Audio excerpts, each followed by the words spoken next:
Welcome to I news. పశ్చిమాసియా యుద్ధం కారణంగా బంగారం ధరలు 2 లక్షల రూపాయలు దాటుతాయని భయపడుతున్న సామాన్యుడికి భారీ ఊరట లభించింది. ఇరాన్, అమెరికా మధ్య క్షిపణి దాడులు కొనసాగుతున్న మార్కెట్లో పసిడి ధరలు అనూహ్యంగా దిగొస్తున్నాయి. ముఖ్యంగా భాగ్యనగరంలో తులం బంగారం ధర భారీగా పతనం కావటం ఇప్పుడు హాట్ టాపిక్ గా మారింది.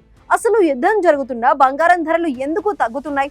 నేటి లేటెస్ట్ రేట్స్ ఎలా ఉన్నాయి? ఆ వివరాలు ఇప్పుడు చూద్దాం. పసిడి మార్కెట్లో ఊహించని పరిణామాలు చోటు చేసుకుంటున్నాయి. యుద్ధం అంటేనే బంగారం ధరలకు రెక్కలు వస్తాయని అందరూ భావిస్తారు. కానీ ప్రస్తుత పరిస్థితి దానికి భిన్నంగా ఉంది.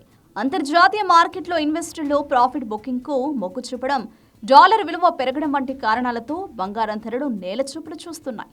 వరుసగా 4-5 రోజులుగా ధరలు పడిపోతుండటంతో అటు ఇన్వెస్టర్లు, ఇటు సామాన్యులు ఆశ్చర్యపోతున్నారు. నేడు మార్చి 6, 2026 నాటి తాజా లెక్కల ప్రకారం హైదరాబాద్ లో 24 క్యారెట్ల స్వచ్ఛమైన బంగారం ధర 10 గ్రాములకు సుమారు 1,64,500 మార్కు వద్ద కొనసాగుతోంది. కేవలం కొన్ని రోజుల వ్యవధిలోనే తులంపై దాదాపు 10,000 రూపాయల వరకు కోత పడింది. అటు 22 క్యారెట్ల బంగారం ధర కూడా 10 గ్రాములకు 1,50,800కు పడిపోయింది. యుద్ధం ప్రారంభమైన కొత్తలో ఆకాశమే హద్దుగా పెరిగిన ధరలు ఇప్పుడు మళ్లీ సాధారణ స్థితికి వస్తుండడం విశేషం. నిజానికి యుద్ధం వల్ల సప్లై చైన్ దెబ్బతినడం, చమురు ధరలు పెరగడం వంటి కారణాలతో బంగారం ధర పెరగాలి. కానీ అమెరికాలో వడ్డీ రేట్ల పెరుగుదల సంకేతాలు పసిడిని కట్టడి చేస్తున్నాయి. వెండి ధర కూడా ఇదే బాటలో సాగుతూ సామాన్యుడికి అందుబాటులోకి వస్తోంది. ప్రస్తుతం కిలో వెండి ధర 3 లక్షల మార్కు నుండి కిందకు దిగివచ్చి 2,95,000 వద్ద స్థిరంగా ఉంది.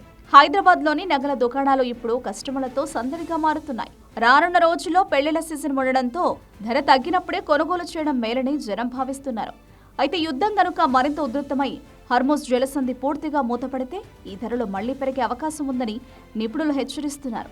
కాబట్టి బంగారం కొనే ఆలోచన ఉన్న వారికి ఇదొక గోల్డెన్ ఛాన్స్ అని చెప్పాలి.